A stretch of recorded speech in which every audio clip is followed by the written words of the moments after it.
This is a short video to show how to take the watermark off the DJI Osmo Pocket 3 videos. Make a short video, me waving my fingers, then press stop.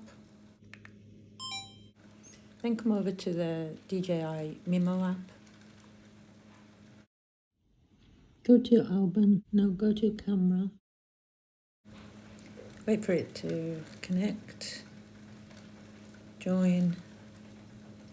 Takes a second. Sorry about the reflection on the camera. Okay, go to album. Let's say this one. It's just testing. Go to 1080 or whatever resolution you're using. Next to it, there's a blocked out watermark. Click on it. It gives you options of different logos. Press no logo. And then go back and export your video as usual.